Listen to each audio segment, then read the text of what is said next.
Hello everyone, Travis here on the second day of the LCS, and I'm actually joined by Kelby, what are you exactly? I'm the general manager of CLG. The general manager. I only asked because I know your title changed recently, and we're just talking about some of the stuff that's going on with CLG. So for a while, a lot of people have known what that you're involved with the team and that you're sort of working with them and all this kind of stuff, but they don't know exactly how that came about. I know just from interacting with CLG, you were previously a PR manager. So how did you end up in this general manager position? Do you want the long story or do you want the short story? I don't care about my cameraman's elbows resting on the table for a really long time holding a big camera, so that's fine. You can go for as long as you want.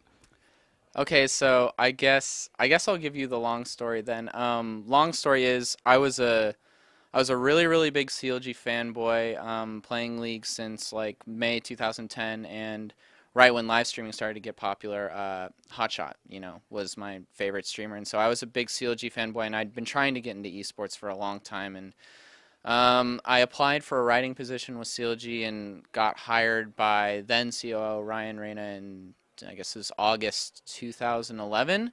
And when I came on, because I had experience running a Halo club in college, and because I was working for the Academy of Interactive Arts and Sciences and had a lot of other business experience, he said, you should be more involved than just writing. But essentially, I ended up just doing the writing thing. For CLG, I wrote an article called "This Week in Esports" for a long time, and Hotshot saw it and promoted it on stream, and then eventually they found out, oh, I used to run tournaments in college, so they made me tournament director. I did last call in November and tournamentception in November. Kind of, like I did those things entirely by myself because I think a lot of people think that CLG is some huge organization. Like they think a lot of these teams are big organizations, and we have these huge staffs, but it's just like a very small, tight-knit group of people that just does a lot of work because they're really passionate about the team and they want to support the franchise that they believe in. So, that's it was me and actually Kelly, Gigi's girlfriend. She helped recruit casters. Like we did everything for the tournament, and Voodoo built out the tournament site. Anyway, so tournament director, and then eventually over time started getting more and more involved with the business side. Started doing PR, getting more and more involved with the business side. Then eventually, at one point, when we started shooting the documentary, I got to spend more time with the team. Talk with Hotshot, get more involved with them. We got along, me and everybody on the team, really well. And when it came time to get a gaming house, like I kind of volunteered, like to come in, help manage the team because I had been telling George for a long time, like you guys need to do it Korean style. You need to have a team house. You need to have everybody in there. You need to have a coach, somebody that's dedicated, managing the team. And originally, like, I didn't want to like do the manager thing necessarily. Oh, sorry. Am No, I no, am no, I tiring that arm out? no, no. It's I it's said fine. I like to keep them equal. I, And I like Trindamere. yeah. I said the long version. So sorry, but yeah. So then eventually, yeah, we moved. I sorry, set up the team house and was taking care of the guys and stuff in there, CLGU when they were there as well. And eventually it moved into the position where George was like, "Hey, Kelby, I want you to run the business." And now, I did my time with the academy because we were right near the end of our production cycle for Dice, and now I'm doing CLG full time. Doing CLG full time. So let's talk about that. I mean, in particular CLG, because I feel like CLG has it's a long-standing brand and they have a lot of different characters on the team. You previously did PR and now you're doing sort of that and managing at the same time. I would imagine that one of the challenges that you have to deal with, especially even when you're doing like the documentary and stuff, is how do you keep such an outspoken person like Double Lift or someone with such colorful language like Gigi, you allow them to have their personality still in interviews and on stream and all that stuff while still not saying anything that could endanger the organization's ability to secure funding with sponsors and all that kind of thing. So how do you necessarily approach that kind of conflict? Yeah, you bring up a really interesting point actually because when I started doing PR for the organization, when I didn't really know the players personally that well, my goal was kind of to skew CLG to perceived as kind of the premium higher class brand as opposed to TSM at the time was, really like, they're just out there. They say whatever you want, you know what I mean? They like don't give a F attitude, you know what I Yeah. mean? So, but then getting to know the team more and more and stuff like that, I realized that if I asked them to be, you know, like something that they weren't, it just wasn't going to work. Right. So now it's more along the lines of I still want the brand to be like a really premium brand, which is what you're seeing with Azubu TV and with the documentary and CPS. Like the production elements behind CPS that Well Played Productions did was like amazing. That's why we recruited them, because they do a really good job. And the documentary is a high quality production. I feel really confident about its quality when it comes out. And the content we're going to do with Azubu TV, like we're looking to put production values on that as well. So, and at the same time, you know, I want to keep, certainly there's certain reformations that can change in the way that the team speaks publicly, you know, like different language, you know, that you can still have your personality and not be offensive. Right. You know what I mean? Yeah. So trash is an okay word, but there are others that you don't necessarily want to use. You don't want to offend large groups of people, obviously. Exactly, exactly. There's no need to discriminate or alienate any of our fan base because somebody makes an inappropriate joke. So let's talk about a lot of the stuff that you guys have been doing, because you mentioned CPS, you mentioned the documentary. My impression and even sort of spending time with the team is that Hotshot is really passionate about the community, really wants to say a lot of things, and then so he'll be like, we're going to do a tournament, and it's going to be better than TSM's. Don't worry, it's going to happen. Just now, after that occurs and after he says something like that, does he go and handle all of that, or does that fall on anybody else's shoulders within the organization?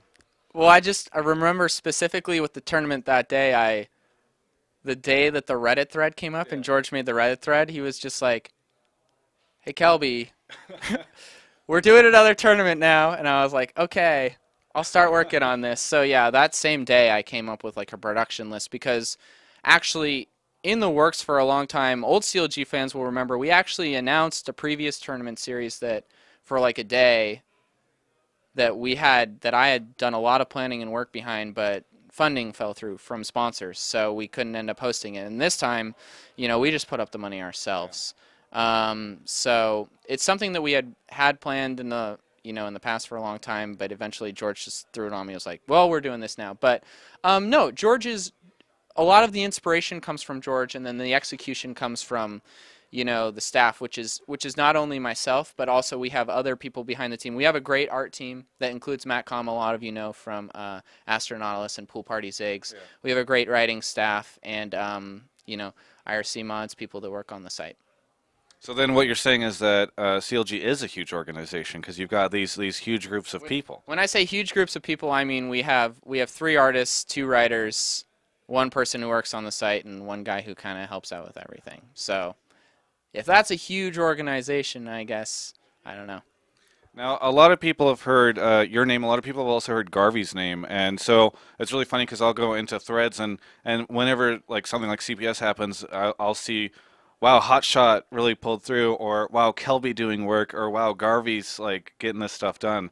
What is the relationship between the 3 of you guys, and how does that sort of play out from the business side? Gotcha. Well, Hotshot is, you know, still the president. Has the ultimate authority on all decisions within the organization. It's his baby, and you know, Garvey and I are just there to support him. My specific role is that, I mean, I handle the management of the team, not really from a coach perspective, more from a work ethic perspective, because while I was involved in competitive gaming before, I was never, you know, a pro League of Legends player. So I don't have the mindset to contribute to the strategy discussion, just input on, you know, how you should practice, how much you should practice, and what you should be doing with practicing, as well as, you know, I manage the staff, handle all the financials of the organization, invoices, sponsorship, that stuff. And then Garvey now is our director of business development, so he's the one who is assisting me with all of our relationships, not only with sponsors, but acquiring new relationships. He's like, he's our salesman now. Okay. So he's the smooth talker. Yeah. So yeah, I've talked to Garvey a bunch of times, and he's a smooth talker. So I also know he works with Azubu, and you know, how much of that was him bringing Azubu in, because you guys recently have this new partnership, and is there, like, how exactly does that dynamic work out, since he's both working for them and CLG? Yeah, sure. No, that was definitely a huge major influence as a part of him working with the organization. I mean, that shows his capability to us right there. And not only that, but Garvey's somebody who's really passionate about esports. I mean, anybody who talks to him can realize this and know this. And he not only, I mean, he works for CLG and he helps with CLG, but he cares for everybody. You know what I mean? And which is another big reason for, like George has said and like I have said, we really like Azubu because they have not only the mentality, but the people right there that are present in front of us that are supporting esports as a whole, not just CLG. So, yeah, it's really nice. You know, we've seen a lot of changes recently in the CLG roster, and you know, as you're a manager slash coach kind of deal, how much of those changes are influenced by you? Because everybody always attributes them to Hotshot, right? As if Hotshot's the only guy making the call. And just from my discussions with the team, I know that there's actually multiple input that goes into something like a roster change. So what is like the percentage between you and the players and all that kind of thing that come to that conclusion? Yeah, sure. I guess now I've been through 3 player changes, Saint, then Joey, and then Loco. Well, I guess And GG Gigi, too. yeah. GG too, so that's 4. The roster changes are always made by the team as a whole. There's never ever, at least in my experience that I've witnessed, I don't know about Elements or anything before, but I would assume it's the same thing. The team comes to a decision, you know, like this needs to change or blah, blah, blah for this reasons, and then they talk about it as a whole, and then as far as, you know, the actual conversation is concerned, you know, my role as the manager is, you know, to deliver that news, and then, you know, the team has a conversation with the player about it as well. So, I mean, team decisions are made by the team. I'm not like, you guys need to kick this person. Like I said, I'm not a high-elo player. I don't really get involved with the team strategy discussions or, you know, say like, this is what you guys need to be doing, like you, or this person's weak on the team. They make that decision as themselves, but I really do try and make sure that they communicate in effective manner because you know, some people who know the scene or have watched streams know that CLG used to have a lot of screaming matches, right? So the team has actually gotten a lot better at communication and can definitely be better, but we're working on it. Now, I just talked to Nijaki, who said that he feels like part of the reason Curse is starting to really succeed and get into a really good place in the North American scene is because they've sort of stopped having so many roster changes. You know, do you think that are you guys gonna you have a solid team now? Because again, as you just mentioned, there's been a lot of mix-up lately. What's the status with you guys? I personally feel, and I mean, I can't speak for the team, but I mean, we have a lot of conversations about it, and I can generally say I feel that the team feels as well that this roster is the roster that you will see for CLG throughout Season 3.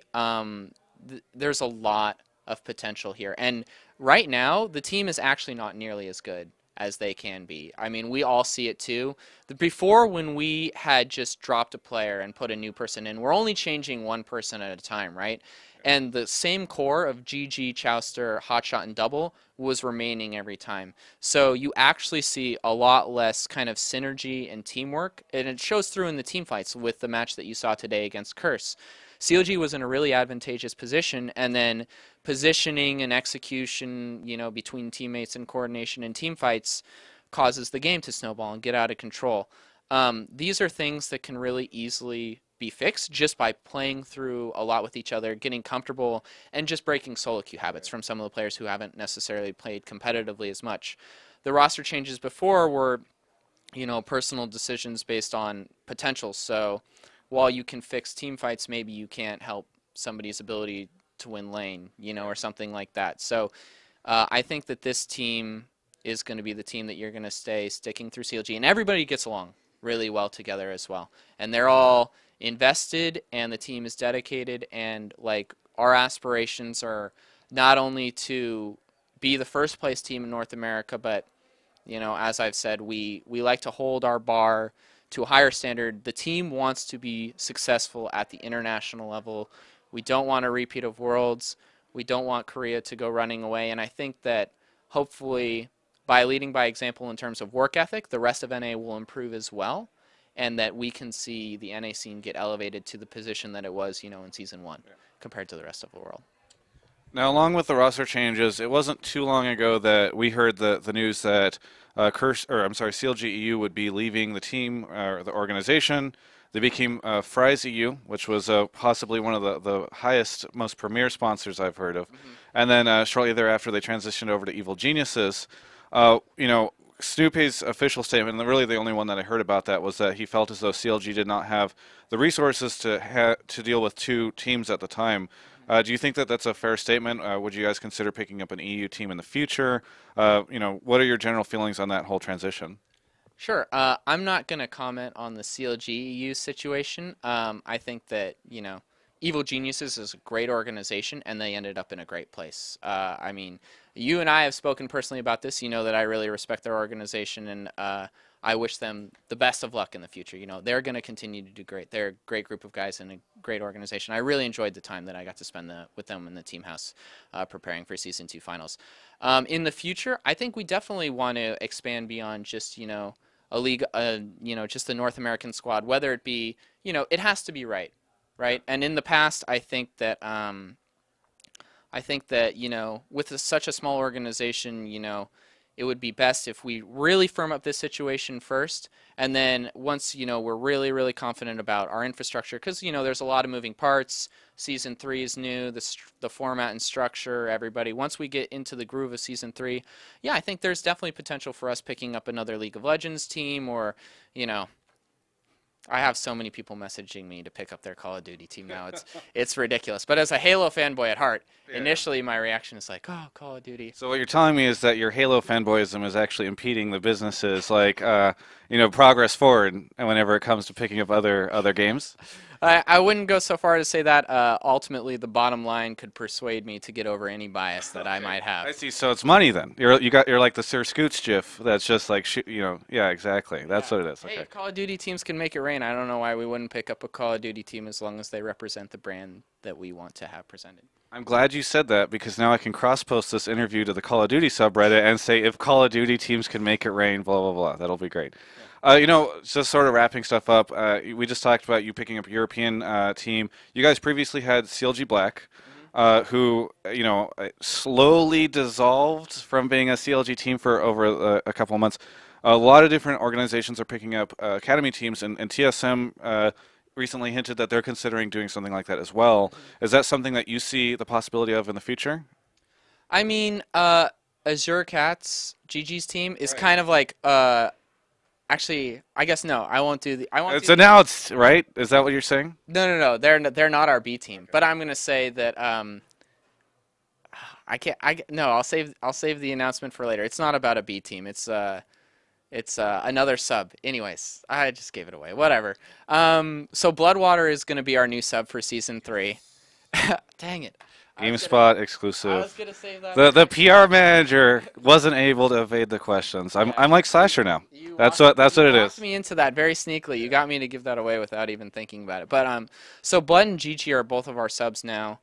So they're kind of like, I think that obviously would help us getting them to scrim against us a lot. From a monetary standpoint, based on the rules, for Season 3 with one organization not being able to have more than 2 teams. That was the primary reason for us dropping Black, is if we, if they qualify for LCS and we have to drop them, then, a lot of the monetary incentive goes away, right? So I think that those organizations are picking up those teams just to have a dedicated practice partner, which was the original intent besides CLG Black. But right now, I'm really liking the variety of scrim partners that we've been able to have. We've been scrimming, people who follow us on Twitter, which is at CL Gaming. They've been able to see that we post our scrim scores every day. We scrim GGU a lot, we scrim Cloud9 a lot, we scrim TSM a lot, and we scrim no, I've Fear. Sorry, Fear. Vulcan. Vulcan. Sorry. With a U. Yes, Vulcan with a U. We scrim them a lot, so I'm really happy and content with the amount of variety that we have in scrim partners. And if we ever need, to hide secret stats against somebody, I think that Azure Cats would be a really good team for us. So, as an official second team, I don't really see it right now. But Bloodwater, next sub. Bloodwater, next CLG sub. So long as he doesn't pull out on me on the last minute, I haven't got him to sign the papers yet. Okay. Well, there we go. Even before the paperwork hasn't been signed yet, but once it's up on Reddit, he can't. Yeah. All right. Just sort of wrapping up. Do you have anything you want to say to all the CLG fans out there? There's a lot of them. Oh yeah. I'd just like to say, I really appreciate the support that you guys give to the team. The constant support. The team can't do it without you, and you are all just like me. Like this is where I started as like every CLG fanboy, like the true CLG fanboy. So in my role as a leadership position for the team, like I'm just going to try and, you know, do exactly what I would want a CLG fanboy come to have through. So that's my promise to the community, is that I will try and make the team, you know, live up to the fans' expectations and standards as best we can. I'm super appreciative of like all of our fans and all that they do for us. And you know, like we have such great fans, and I'm just like but I mean, you know, getting to live with the guys, I see why. Like it's a great team, and I'm right there along with them. So Living with double lift is that okay? Because it was yeah. wait, what did you not like about living with double lift? All the calls from the managers that he was usually on a team with, asking me to wake him up for a tournament. Yeah, yeah. He sleeps a lot. Yeah. But with me living in the house managing full time, now that I'm there to like poke him, wake him up, it should be better. Really good. Well, hey, I want to say thanks a lot for the interview. Sure. Yes. Do I get to blast sponsors too, Yeah, Travis? yeah. I mean, that's why I gave you an opportunity right there, the fans. Oh, the fans? Yeah, yeah. Okay, You say fans, and then you say fans are great, and then you say and our sponsors. Oh yeah, well of course, and our biggest monetary fans, I suppose I would say, are. I want to give big shout out to Azubu TV. We're really excited about this new partnership, and I think that not only for CLG, you're going to see them do a lot of things for the league community in general in terms of production value and content that people will really appreciate. Razer, XMG, EloBuff, also all great sponsors, and we really, really appreciate your continued support. And who makes your clothes? Oh, man, you are good. You are on top of this. You should not be saving me. But our new apparel sponsor, actually, GG Well Played Apparel, man, you had me there. We have all of our new merch available through them in our store, and actually we upgraded the quality of the shirts now. I have one of the old shirts on, but we switched to American. Like their quality is really, really nice, and they do a great job. So. Okay. Very cool. Yeah. Well, hey, yeah, I'm glad I could save you. You gave me Bloodwater. I gave you GG Well Played Apparel. Yeah. Well, thanks again for the interview. Yes, definitely. That's really good. Lots of good information. Hope you all enjoyed it. You can check out the rest of our LCS coverage at gamespot.com/esports.